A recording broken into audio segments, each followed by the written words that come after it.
Halo, assalamualaikum warahmatullahi wabarakatuh, sahabat rumah belajar beserta pembatik level 1 yang berbahagia. Pada kesempatan ini saya akan membagikan video yang berisi tentang pembahasan modul 2 yang berisi internet sehat dan bijak serta aman. Ini tampilan modulnya. Ini seharusnya modul 2, tetapi ada kesalahan dalam penulisan, tetapi isinya sudah betul.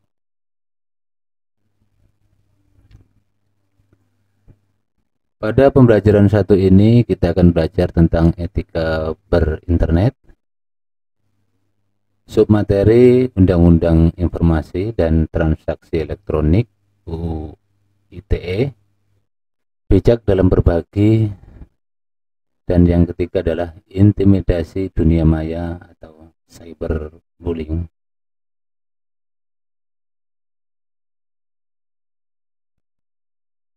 Sahabat rumah belajar dimanapun Anda berada, uraian materinya adalah dalam interaksi pada dunia maya perlu adanya etika yang dijadikan pedoman para netizen dalam menggunakan internet sesuai dengan norma dan aturan yang ada. UU ITE sebagai salah satu bentuk penjaminan hukum dalam penggunaan internet, bijak dalam berbagi di internet, dan mengenali perundungan dunia maya atau cyberbullying.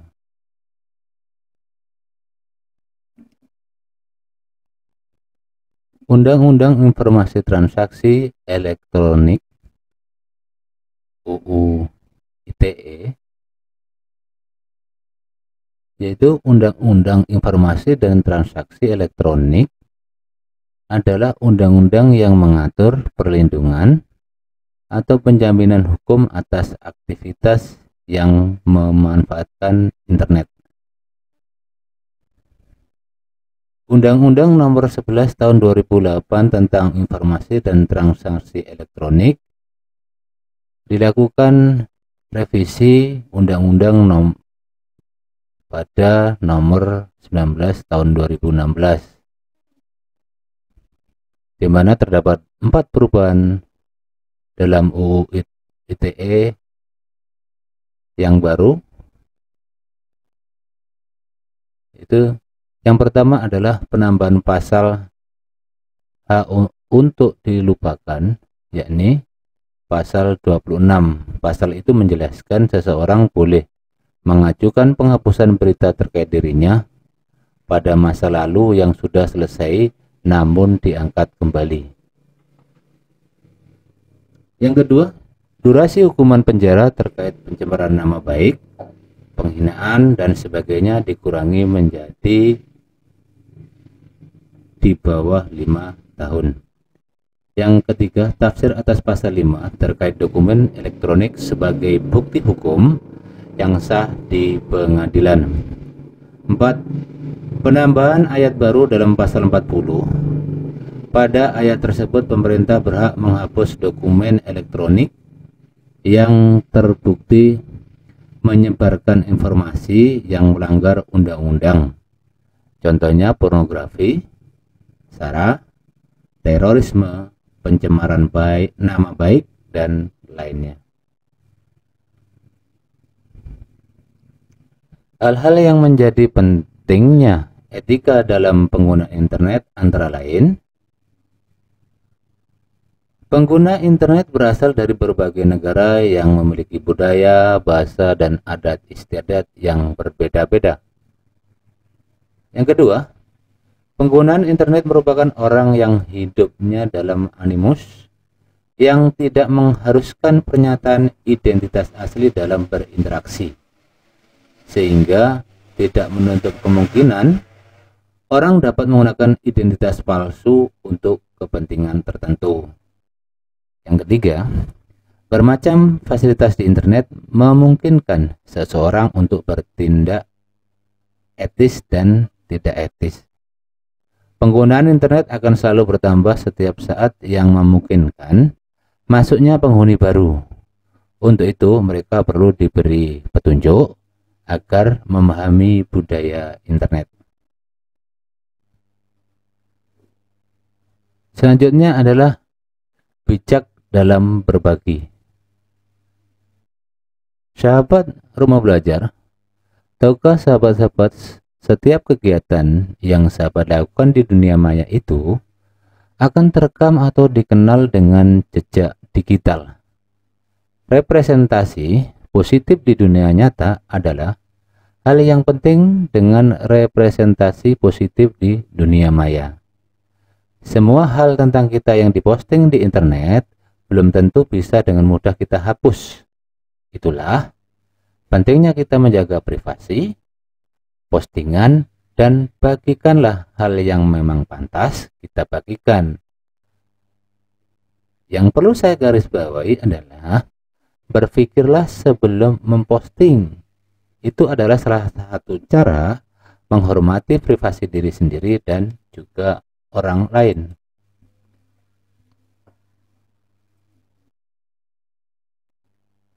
Beberapa hal yang harus kita jaga dengan hati-hati adalah alamat rumah, nomor telepon atau ponsel, surat elektronik atau surel, sandi media sosial, baik Facebook, Twitter, dan sebagainya, username, serta pekerjaan atau sekolah dan dokumen penting. Beberapa hal yang perlu diperhatikan ketika kita menggunakan internet dalam kehidupan sehari-hari kita, diantaranya: 1. Niatkan penggunaan internet untuk menambah wawasan. 2. Kenali berita. Jangan mudah terprovokasi. Bimbingan orang tua terhadap anak dalam penggunaan internet tentunya sangat diperlukan. Hindari perdebatan di media sosial. Jalin silaturahmi baik. Tidak memposting hal-hal yang bersifat pribadi. Berhati-hatilah dalam berkomentar di dunia maya. Yang C, intimidasi dunia maya. Sahabat Rumah Belajar, pernahkah sahabat melihat foto seseorang yang tidak seharusnya ada di dunia maya tersebar luas? Atau mungkin video, bahkan hanya untaian kalimat di status tapi memojokkan seseorang atau kelompok. Sahabat harus berhati-hati ya. Sahabat Rumah Belajar, untuk lebih berhati-hati dalam membagikan sebuah berita, tentunya sahabat Rumah Belajar bisa cek kebenaran berita tersebut di web Kominfo. Ini alamatnya https://www.kominfo.go.id/content/all/laporan_isu_hoax#. Karena bisa jadi semua itu termasuk dalam intimidasi dunia maya atau lebih dikenal dengan cyberbullying. Beberapa bentuk intimidasi di dunia maya diantaranya: yang pertama adalah penyebaran data pribadi orang lain, termasuk foto atau video yang tidak seharusnya disebarkan dan diketahui orang lain. Yang kedua, ujaran kebencian di media sosial, baik postingan ataupun komentar. Hinaan fisik dan sara meliputi suku, ras, agama, dan antar golongan. Black standard yaitu ikut memberikan dukungan baik berupa like atau komen pada postingan cyberbullying.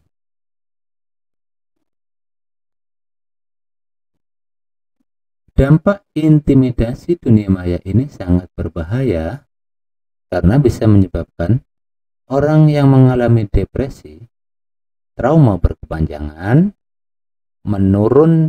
penurunan rasa percaya diri, penurunan prestasi atau kualitas kerja, bahkan bisa berujung pada bunuh diri.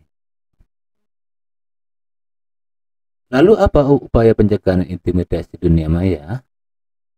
Sahabat rumah belajar, yang perlu lakukan adalah sebagai berikut. 1. Pentingnya sikap saling menghargai dan menghormati dalam menggunakan media sosial. 2. Saring sebelum sharing.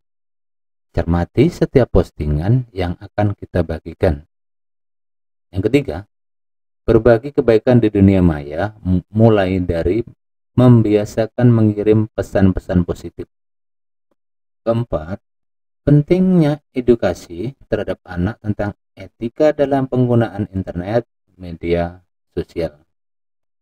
Abaikan jika ada orang yang melakukan intimidasi dunia maya. Jangan pernah membalas, cukup laporkan hal tersebut kepada pihak berwajib. Tanamkan etika dalam penggunaan internet, bijak dalam berbagi, dan perbanyak postingan positif di media sosial yang kita miliki, termasuk tentang intimidasi dunia maya. Sahabat rumah belajar dimanapun Anda berada, selanjutnya kita akan mengupas tentang kegiatan pembelajaran 2, di mana dalam pembelajaran 2 ini akan membahas tentang hak cipta di era digital.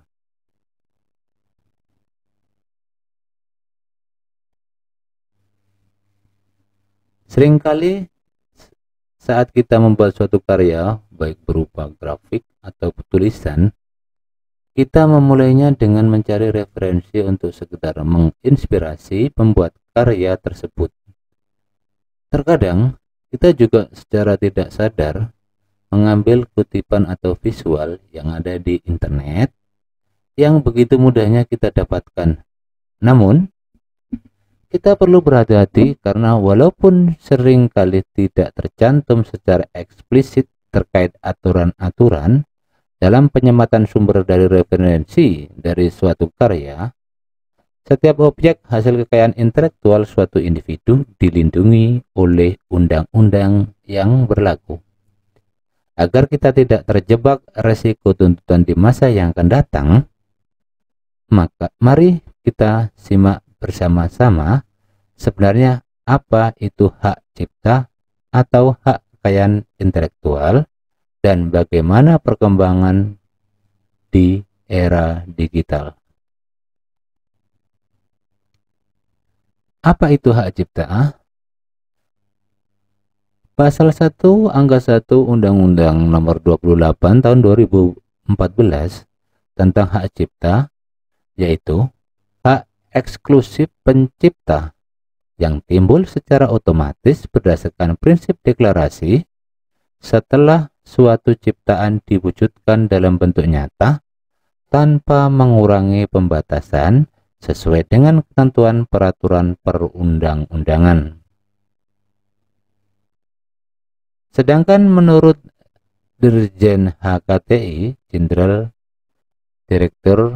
Direktorat Jenderal Kekayaan Intelektual, Kementerian Hukum dan HAM, hak cipta merupakan salah satu bagian dari kekayaan intelektual yang memiliki ruang lingkup objek dilindungi paling luas karena mencangkup ilmu pengetahuan, seni, dan sastra (art and literature) yang di dalamnya mencakup pula program komputer. Ciptaan yang dilindungi mencakup beberapa hal. Di bawah ini antara lain: 1. Buku, program komputer, pamflet, perwajahan atau layout, karya tulis yang diterbitkan, dan semua hasil karya tulis lain. 2. Ceramah, kuliah, pidato, dan ciptaan lain yang sejenis dengan itu. Alat peraga yang dibuat untuk kepentingan pendidikan dan ilmu pengetahuan. Lagu atau musik dengan atau tanpa teks, drama atau drama musikal, tari, koreografi, pewayangan, dan pantomim. Seni rupa dalam segala bentuk seperti seni lukis, gambar, seni ukir, seni kaligrafi, seni pahat, seni patung, kolase, dan seni terapan. Yang ketujuh adalah arsitektur.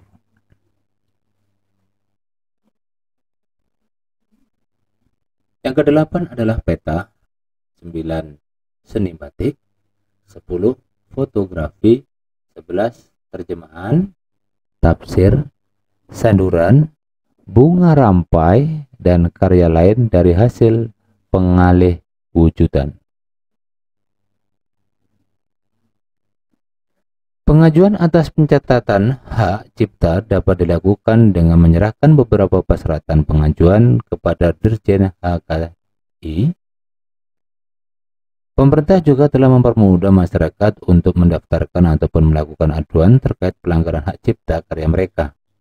Karena fasilitas tersebut telah disediakan secara daring, formulir tersebut dapat diakses melalui https://www.dgip.go.id/formulir hak cipta. Prosedur kekayaan hak cipta ke Dirjen Hak Kekayaan Intelektual terlihat pada alur seperti ini. Pertama, Anda harus membuat akun dengan cara mendaftarkan akun, registrasinya di sini alamatnya. Yang kedua, silakan upload ciptaan sesuai dengan format yang telah ditentukan. Upload surat pernyataan atau surat pengalihan hak apabila nama pencipta dan pemegang hak cipta berbeda. Yang ketiga, pembayaran. Melakukan pembayaran setelah mendapatkan kode pembayaran. Satu kode pembayaran berlaku 2 hari. Pembayaran dapat dilakukan melalui ATM atau e-banking. Selanjutnya adalah formalitas dan verifikasi. Di sini apabila ciptaan berupa karya seni, karya audiovisual, karya drama dan koreografi, karya rekaman, maka akan dilakukan verifikasi terlebih dahulu. Selain kategori tersebut, karya akan dilakukan pengecekan dan pencatatan. Yang kelima adalah approval. Ini adalah merupakan persetujuan dari pendaftaran dan pencatatan bahwasanya telah disetujui. Selanjutnya, adapun apabila ditemukan adanya pelanggaran hak cipta, hal itu dapat dilakukan ke Dirjen HKTI secara daring melalui ini alamat pengaduannya pengaduan.dgip.go.id/. Pelanggaran itu sendiri dapat diartikan apabila ditemukan suatu tindakan yang melanggar moral dan gak ekonomis pencipta sebenarnya. Ini sebenarnya hak ekonomi pencipta sebenarnya. Contoh dari tindakan ini diantaranya mengutip karya tulis orang lain ke dalam karya sendiri, mengambil konten audio, video, grafis ataupun kombinasi diantaranya untuk dimodifikasi atau diperbanyak tanpa adanya izin dari pencipta. Sebenarnya ini untuk kepentingan komersil atau kegiatan lainnya. Jenis-jenis hak cipta di ranah digital. Guna menghindari pelanggaran hak cipta, peralihan penggunaan format digital. Pertama, sebaiknya alternatif dari format fisik yang mereka tawarkan, misalnya rekaman musik, film, dan lain-lain. Kedua, memang merupakan produk jenis baru yang hanya bisa didistribusikan dengan format digital seperti software, game daring, dan lain-lain. OECD 2015. Agar terhindar dari pelanggaran hak cipta, kita perlu memahami apa saja sebenarnya jenis-jenis lisensi karya terutama di dunia digital.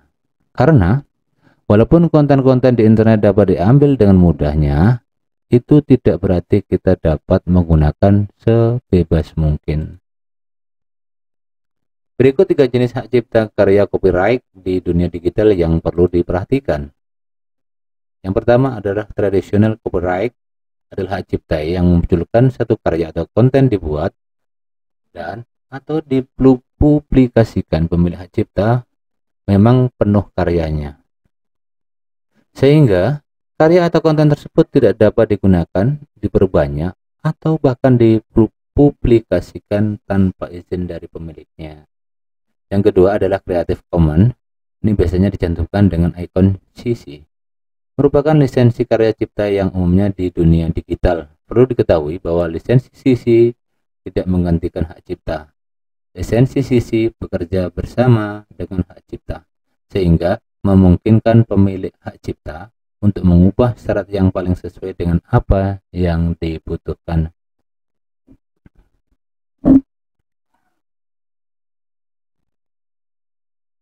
Nah, ini adalah beberapa jenis CC serta ikonnya yang dapat diterapkan pada suatu konten sesuai dengan kewenangan pencipta karyanya. Yang pertama adalah atribusi lisensi. Ini mengizinkan setiap orang untuk mengubah, memperbaiki, dan membuat ciptaan turunan, bahkan untuk kepentingan komersil, selama mereka mencantumkan kredit kepada sahabat atas ciptaan aslinya. Ini gambar ikon sisi atribusi. Yang selanjutnya adalah atribusi berbagi serupa. Lisensi ini mengizinkan setiap orang untuk mengubah, memperbaiki, dan membuat ciptaan turunan, bahkan untuk kepentingan komersil, selama mereka mencantumkan kredit kepada sahabat dan melisensikan ciptaan turunan di bawah syarat yang serupa.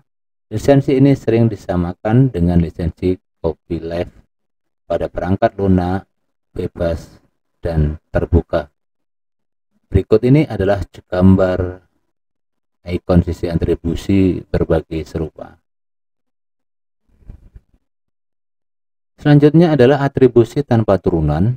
Lisensi ini mengizinkan penyebarluasan ulang, baik untuk kepentingan komersil maupun non-komersil, selama bentuk ciptaan tidak diubah dan utuh dengan pemberian kredit kepada sahabat.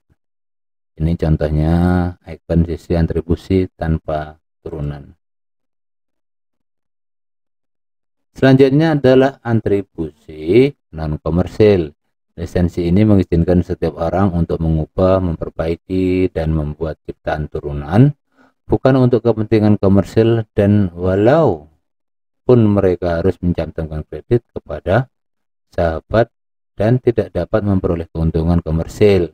Mereka tidak harus melisensikan ciptaan turunan dengan syarat yang sama dengan ciptaan aslinya. Biasanya ikon sisi atribusi non komersil seperti ini.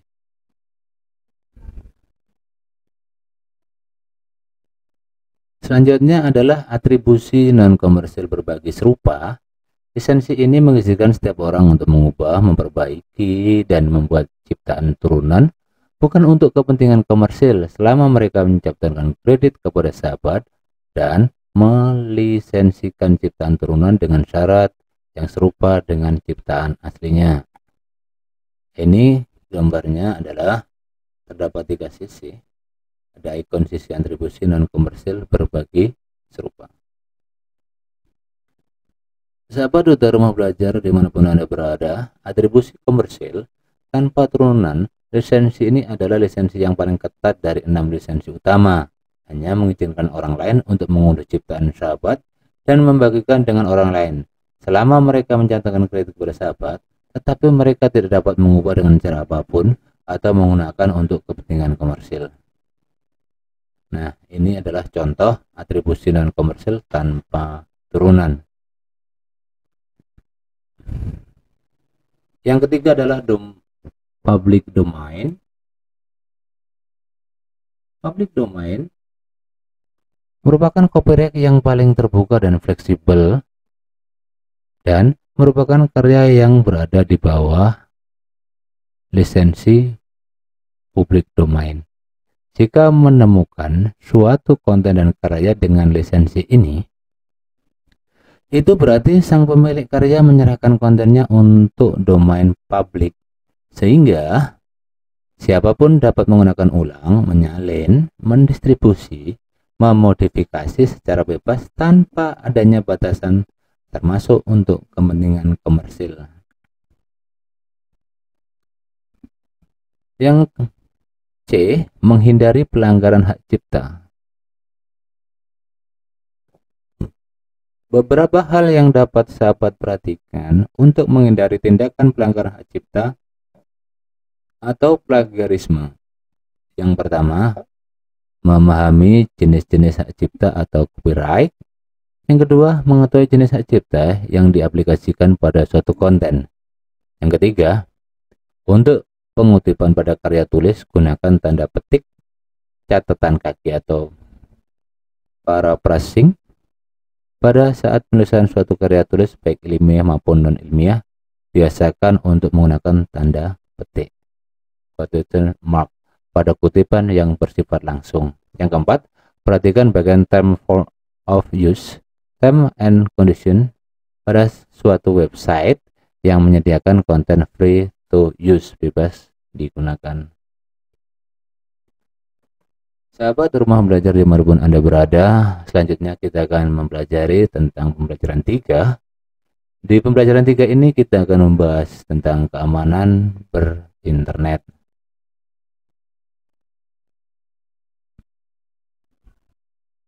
Tidak dapat dipungkiri, untuk memperoleh informasi kita sulit terlepas pada sumber di internet. Segala kemudahan yang ditawarkan oleh internet dan kecanggihan teknologi pada perangkat seperti ponsel pintar, laptop, PC maupun tablet untuk memanjakan kita untuk bergabung pada internet. Namun, walaupun dengan segala manfaatnya, kita perlu menyadari bahaya yang mengintai, terutama terkait data pribadi, penipuan online, virus atau malware pada perangkat kita dan sebagainya. Oleh karena itu, kita perlu memahami dan lebih jauh lagi berupaya menghindari resiko tersebut. Yang pertama adalah ciptakan keamanan data pribadi. Kadang-kadang kita tidak menyadari kecerobohan kita dalam menjaga data pribadi, terutama pada era sekarang di mana kita lebih sering melakukan transaksi informasi secara digital. Hal ini berarti semakin banyak celah bagi pihak yang tidak bertanggung jawab untuk melanggar privasi data untuk kepentingan pribadi. Oleh karena itu, kesadaran terkait privasi data semakin penting. Lalu bagaimana cara agar data pribadi sahabat aman dari ancaman peretas? Berikut ini adalah beberapa hal yang perlu dilakukan. Yang pertama adalah jangan menyebarluaskan data pribadi. Jangan bagikan foto seperti KTP, kartu pegawai, kartu keluarga, kartu kredit, atau transaksi keuangan lain kepada orang yang tidak dikenal melalui aplikasi komunikasi digital atau ke sosial media. Yang nomor 2, gunakan kombinasi password yang rumit. Ganti secara berkala dan jangan gunakan satu password yang sama di semua akun yang sahabat miliki. Ini survei menurut sebuah survei yang dilakukan oleh United Kingdom National Cyber Security Center atau NCSC. Berikut ini merupakan password yang paling digunakan. Ini nomor 1, 1, 2, 3, 4, 5, 6, 1, 2, 3, 4, 5, 6, 7, 8, 9. QWERTY ini adalah tampilan huruf pada keyboard, baik itu laptop maupun pada komputer. Ada cuma ditulis kata password saja, atau satu sebanyak 6 kali. Ini biasanya untuk sandi ATM.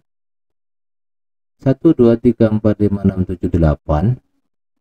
A kapital, B, C, 1, 2, 3, 1, 2, 3, 4, 5, 6, 7, B kapital, password 1, 1, 2, 3, 4, 5, password tapi menggunakan B-nya kapital atau menggunakan tanda petik 1, 2, 3, 4, 5, 6 petik. Dipakai setidaknya kurang lebih sekitar 23,3 juta akun, diikuti dengan 1 2 3 4 5 6 7 8 9 sebanyak 7,7 juta akun QWERTY dan password dengan lebih dari 3 juta akun. Ini adalah panduan bagaimana kita cara membuat password yang aman, mudah diingat, tetapi memiliki tingkat kerumitan yang tinggi. Yang pertama, password yang dibuat adalah sandi yang dibuat berdasarkan frase deskriptif atau kalimat yang mudah diingat serta menyertakan kombinasi huruf, angka, dan simbol, dan minimal kisaran 8-12 karakter. Misalkan sahabat bekerja di SMA 3 Semarang, bisa digunakan untuk membuat sandi seperti A kapital, S kapital, M 435, M, G kapital. Ini mudah diingat tetapi tingkat kerumitannya tinggi, atau bisa dikatakan kata sandi tersebut kuat. Password yang sedang adalah password sandi yang tangguh, tak mudah ditebak oleh software berbayar, tetapi bisa ditebak oleh seseorang yang mengenal sahabat. Misalkan, aku bekerja SMA 5 SMG, semuanya ditulis kapital. Ini sedang. Password yang lemah biasanya menggunakan informasi pribadi seperti tanggal lahir, angka berurutan, kota lahir, nama, atau sama dengan usernya. Email yang Anda miliki biasanya dibuat sama. Nah, ini yang sudah saya sampaikan tadi. Setidaknya kini banyak aplikasi terpercaya yang merekomendasikan strong password. Sebaiknya selalu diikuti rekomendasi kombinasi tersebut dan biasakan untuk tidak menggunakan password yang sama untuk aplikasi. Bagaimana menjaga agar data pribadi sahabat aman dari ancaman peretas? Yang selanjutnya adalah yang ketiga, kenali laman yang aman dan terpercaya. Biasanya untuk perangkat browser yang menggunakan sistem keamanan yang berupa SSL sertifikat. Namun, sahabat rumah belajar, biasakan untuk lebih kritis terkait kredibilitas suatu laman. Terutama saat sahabat memerlukan untuk melakukan pengisian data pribadi dan transaksi. Apabila sahabat ingin berbelanja daring, akseslah situs berbelanja yang terpercaya dan terjamin akan reputasinya. Boleh dikatakan jangan berbelanja pada yang abal-abal. Untuk aplikasi finansial fintech, sahabat juga akan perlu memastikan apakah aplikasi tersebut sudah mendapatkan izin dari pihak berwenang seperti Bank Indonesia atau Otoritas Jasa Keuangan (OJK). Cara yang mudah dalam memperhatikan hal berikut ini. Yang pertama, pastikan laman tersebut menggunakan HTTPS, karena ini artinya situs tersebut dilengkapi dengan SSL sertifikat, sehingga data yang ada dienkripsi terlebih dahulu sebelum dikirim ke server.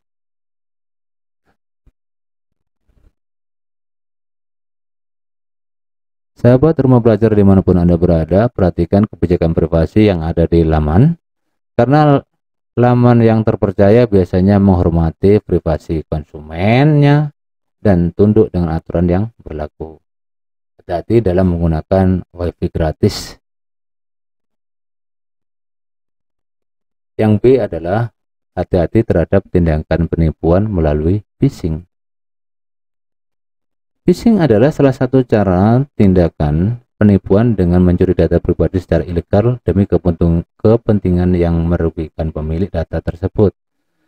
Sahabat rumah belajar harus berhati-hati. Biasanya modus ini dilakukan dengan berpura-pura menjadi orang lain yang sahabat kenal atau percayai, baik melalui email, pesan teks, atau aplikasi komunikasi daring lainnya. Namun, tindakan phishing yang paling umum adalah melalui email dan website. Yang kedua adalah email phishing. Nah, di sini biasanya dia akan masuk ke kotak spam. dan situs berbahaya yang coba mereka kirimkan kepada sahabat atau lampiran yang mereka ingin agar sahabat membukanya. Juga dapat menyebarkan virus di komputer sahabat. Beberapa virus menggunakan daftar kontak untuk menargetkan teman dan keluarga dengan serangan phishing yang sama atau lebih dipersonalisasi. Sebelum mengklik atau memasukkan password di situs yang belum pernah sahabat buka, sebaiknya renungkanlah dulu beberapa hal. Apa saja yang perlu direnungkan? Yang pertama adalah apakah situs ini terlihat profesional seperti halaman situs lainnya dengan logo atau produk perusahaan yang kamu kenali serta teks yang bebas dari kesalahan pengejaan. Jadi kita harus mengenali pengejaannya betul atau salah seperti itu berkaitan dengan produk atau perusahaan. Selanjutnya adalah URL. Apakah URL situs ini sesuai dengan nama dan informasi produk atau perusahaan yang sedang sahabat cari? Apakah ada kesalahan pengejaan? Nah, ini perlu diteliti. Memang perlu ketelitian yang sangat tinggi. Yang ketiga, apakah terdapat jendela pop-up yang berisi spam? Ini hati-hati. Biasanya dia begitu jendela terbuka akan muncul tertutup dengan pop-up atau iklan dan sebagainya. Yang keempat, apakah email atau situs tersebut menawarkan sesuatu yang terlalu menggiurkan seperti peluang untuk menghasilkan banyak uang. Jadi penawarannya menggiurkan sekali, seperti Anda berhak mendapatkan undian senilai berapa ratusan juta seperti itu. Apakah pesannya terdengar sedikit aneh seperti mengenal sahabat tetapi tak begitu yakin?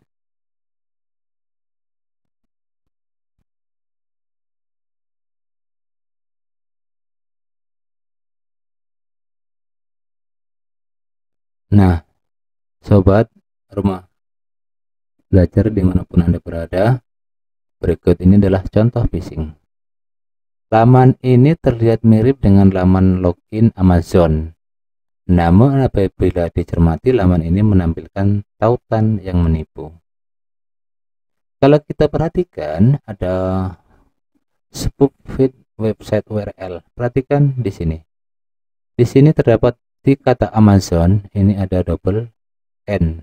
Sementara Amazon yang cuma satu. Logonya benar-benar mirip sekali. Seperti ini. Ini diambil dari akizaku.com.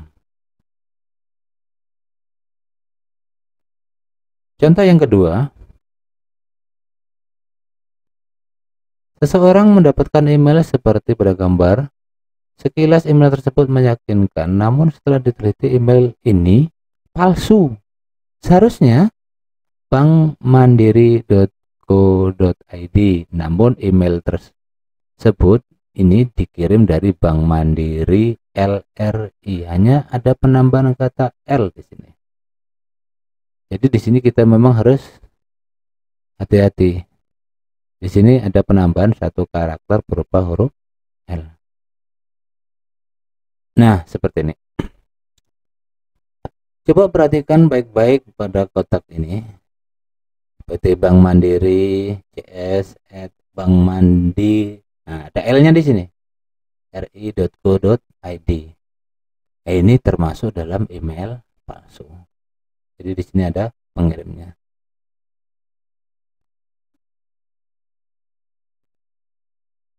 Nah, coba sekarang kita perhatikan bahan diskusi ini. Manakah yang asli? Coba perhatikan mana yang asli. Yang asli adalah yang berada di sebelah kiri. Di sini ada. Nah, kita perhatikan LinkedIn. Nah, di sini nah. LinkedIn.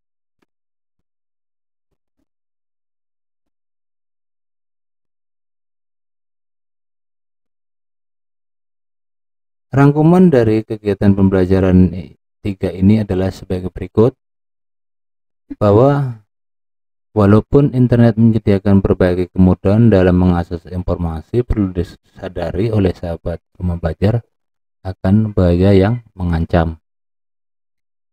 Yang kedua, keamanan data pribadi setidaknya dapat ditempuh dengan memperhatikan hal-hal sebagai berikut. Yang pertama, jangan menyebarluaskan data pribadi. Gunakan kombinasi password yang rumit, ganti secara berkala, dan jangan gunakan satu password yang sama di semua akun yang sahabat miliki. Ketiga, kenali laman yang aman dan terpercaya. 4. Hati-hati menggunakan wifi gratis, jangan menggunakan mode auto save, atau biasanya kalau Anda menggunakan di warnet, warung internet, itu jangan menggunakan auto save kata sandinya. Phishing adalah salah satu cara tindakan penipuan dengan mencuri data pribadi secara ilegal demi kepentingan yang merugikan pemilik data tersebut. Modus ini dilakukan dengan berpura-pura menjadi orang lain atau mengenal sahabat, kenal atau percayai, baik melalui email, pesan teks, ataupun aplikasi komunikasi daring lainnya. Tindakan phishing paling umum adalah melalui email dan website. Terima kasih sahabat rumah belajar dimanapun Anda berada, peserta pembatik level 1. Semoga video yang saya sampaikan pada pembelajaran ini bisa bermanfaat bagi semuanya. Salam rumah belajar, sampai berjumpa dengan video pembelajaran selanjutnya.